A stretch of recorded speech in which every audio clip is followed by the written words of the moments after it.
This is a 4-door JK. This box is mostly 5/8 plywood. It's like a finished grade plywood. I wanted to go with something cheaper and thinner to make it lighter, but it ended up just being too flimsy, not stiff enough, especially for this lower deck that I did.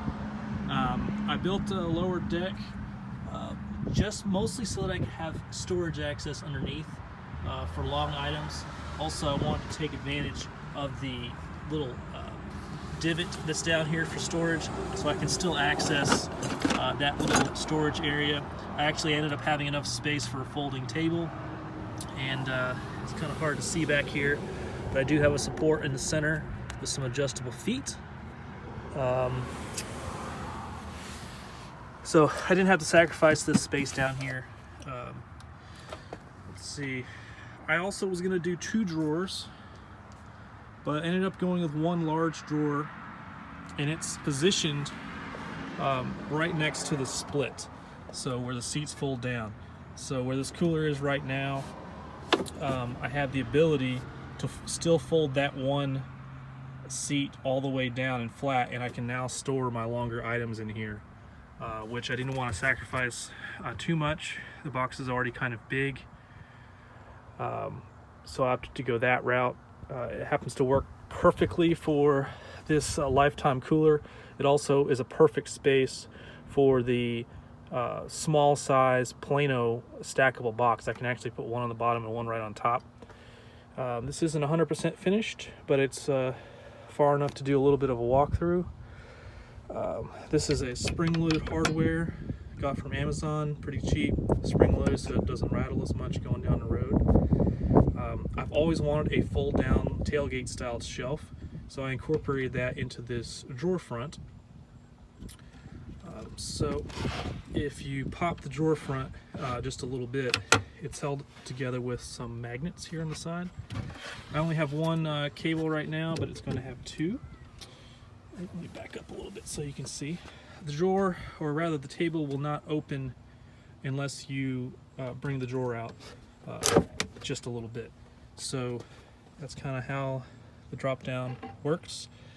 Again, this is also with 5/8 material, so it's pretty rigid.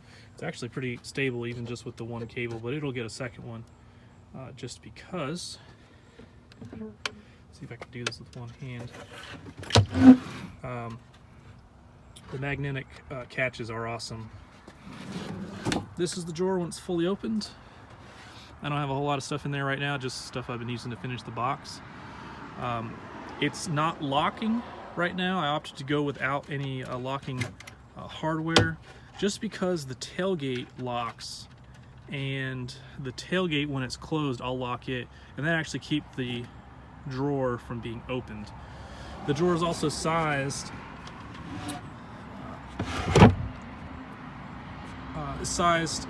for the tailgate.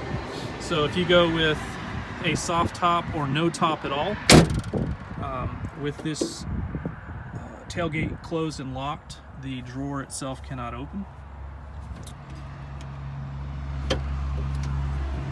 I did, however, wanted to be able to access the drawer, and this is more of an experiment. I can always finish screwing this down. I ended up putting a piano hinge about a quarter of the way in from the back, and that piano hinge is so that I can access the top. So there is this lid, the top of the box actually lifts up.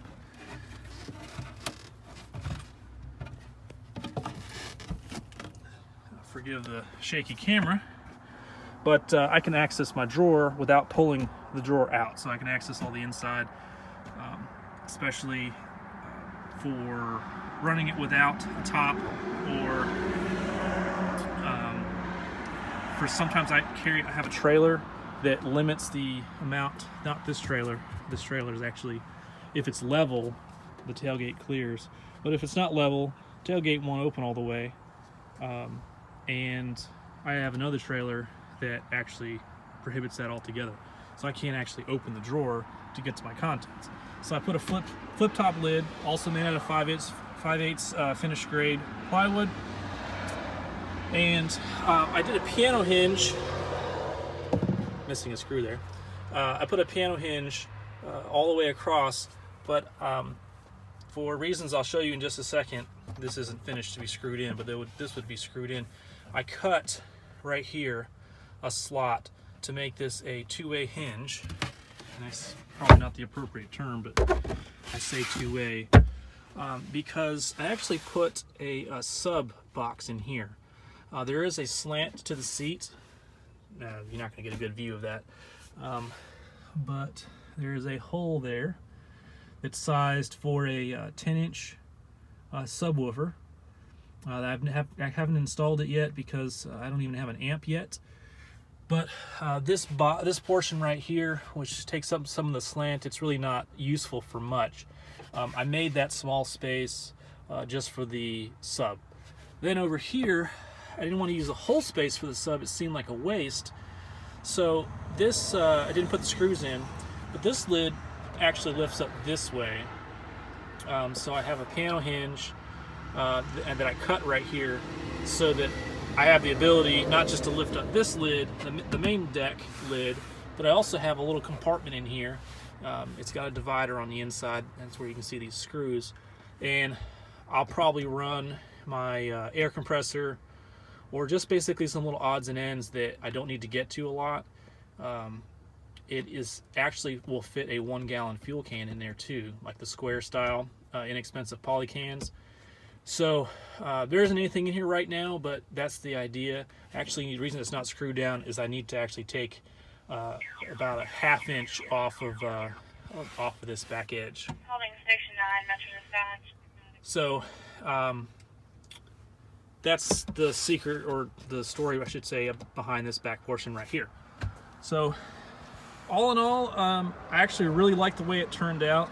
This deck was supposed to come all the way to the front and then the whole lid would lift up, but I ran into a little issue here with the hardtop hardware. It's a non-issue with the soft top.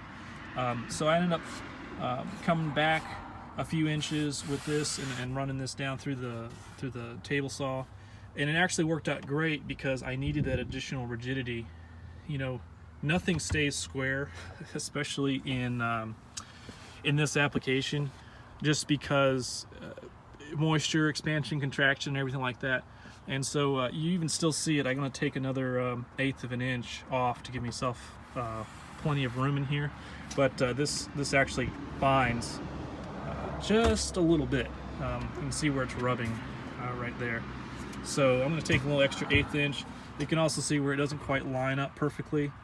And that's just because the box was built square, but with everything shifting and the way it worked out, it just didn't stay square. So that's that. I'm gonna try and see how it works.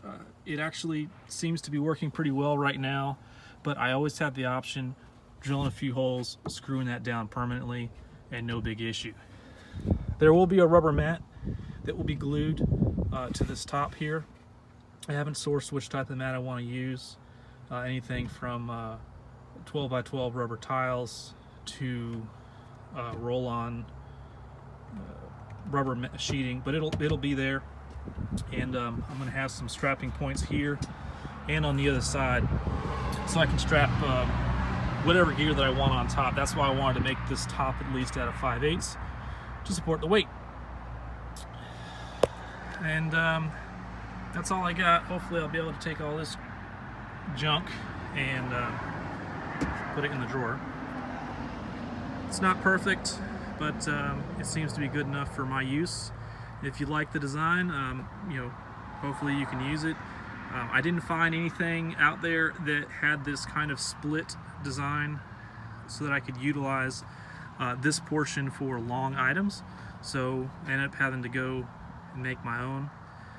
I think if I would do it over again, the fold down shelf is cool, and I have yet to see how handy it is, but that would make the whole process a lot simpler if it was just simple drawer without this fold down type front.